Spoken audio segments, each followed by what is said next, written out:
This channel supports Extra Life in its efforts to raise money for the Children's Miracle Network. For more information about how to donate and join in their efforts, go to the link displayed here. Extra Life. Play games, heal kids. What up, everybody? This your boy Black Megas, and we did it! I made it through episode 1, Phantom Menace. I just completed, as of me starting this recording. The credits were rolling when I hit start. So, Star Wars Episode 1, The Phantom Menace. See, when I first saw this, I was probably one of those raging people who just could not stand it. And I maintained some of that ire over the years.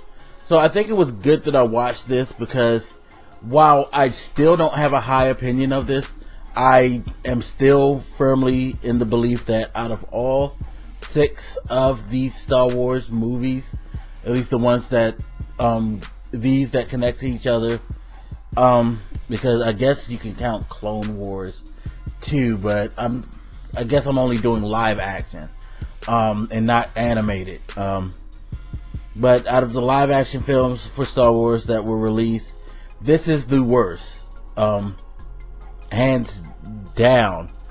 At least right now. My opinion may change once I watch episodes 2 and 3. And in fact, as I think about it, honestly, this probably isn't the worst. Me saying that makes me think maybe 3 is. We'll see. I'll probably do a rankings video. But the reason why I've always held the opinion that this is the worst is because I felt like it was too much time. Like, see, my thing with this is, it's not as bad as we all say it is. It's not like a total heap of garbage. My thing with it is that, of course, the dialogue, I've always maintained that George Lucas is a bad dialogue writer. Certain moments kind of like bothered me within this film. None bigger than, of course, the metachlorine thing. I hate the fact that he explained away what the Force is by identifying it with what sounds like bacteria. Like, they have more of these cells or bacteria than regular humans, and that is why they have their powers. It didn't need explanation. The Force never really needed explanation. We knew that these were special magical beings that had a connection with the universe, that gave them powers. You know, Obi-Wan actually explained that in The New Hope, where he was like, the Force, you know, it's connected to the universe and the ebb and flow of life. When he explained it to Luke, you did not, I repeat, you did not need to have this explanation. You got a good enough explanation to go along with the premise. Like, this is fiction, after all. We don't need a quote-unquote smart answer for this. We just need something that fits with the material, and the original explanation by Obi-Wan fit with the material. We were just like, yo, these dudes got powers. Okay. You know what I mean? This wasn't like a powers origin movie. This isn't a superhero where a superhero like has some accident happen.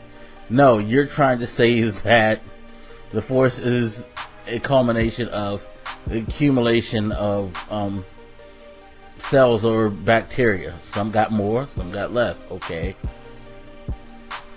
Why? But anyway.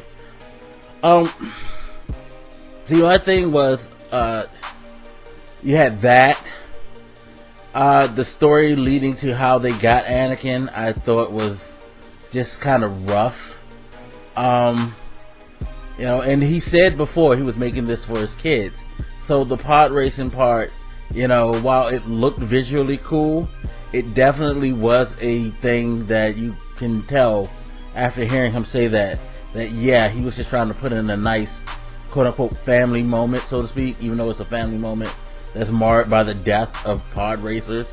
For a movie that he said he wrote for kids, A lot of damn death in this motherfucker. Really do, George. You really do.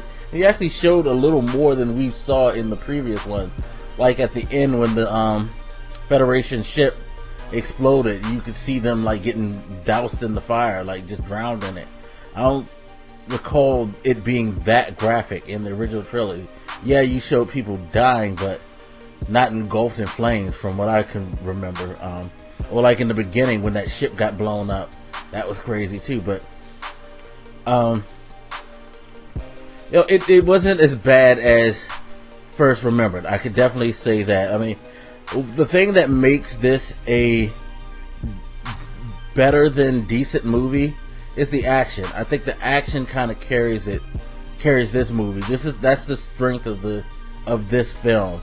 The lightsaber battles were well choreographed. They looked tremendous. Even the battle in Naboo had a lot of good aesthetic value to it, where you saw the gun just go up. Like I said, it's just like the dialogue, some of the ways they explain things, like things that I guess were supposed to be subtle introductions to characters, which were too overt for me, like the bringing in of R2 and 3PO, how they came onto the scene. Like, yeah, R2 all of a sudden out the box is the savior droid that he was in the movie. You know what I mean?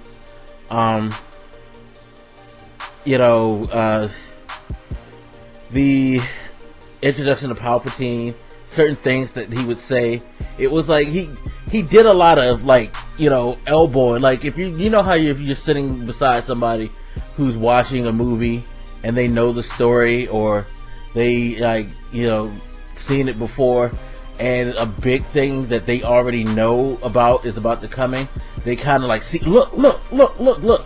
He kind of like pushed that stuff out, like, look, here's Palpatine. He's gonna say stuff that's gonna remind you, hey, this is the guy, like at the end where he says to Anakin, we'll definitely be watching your career. It's like, oh, see, Palpatine's he's looking at Anakin because he's gonna be Darth Vader. He's looking at Anakin. He's gonna be that type of stuff was just it was like, okay, George, we get it. That's Obi-Wan. He's going to end up training Luke. We get it. That's Yoda. He's the man. It's stuff like that to me, but it wasn't as bad again as I remember it. So no, I'm gonna have to reevaluate my rankings now, because I always said that this was the worst. But I'm thinking I'm going with Revenge of the Sith as the worst all-time Star Wars movie, and this sliding up to 5th. I have to watch Attack of the Clones again, because I actually like the Attack of the Clones the best out of the trilogy movies. So let's see if there's stuff in there that's going to bring that down. Phantom Menace may get risen to the 4th best, because again, this isn't as bad as I thought. Like, the things that I said aside, it's a great action adventure movie. It's not a bad action adventure movie.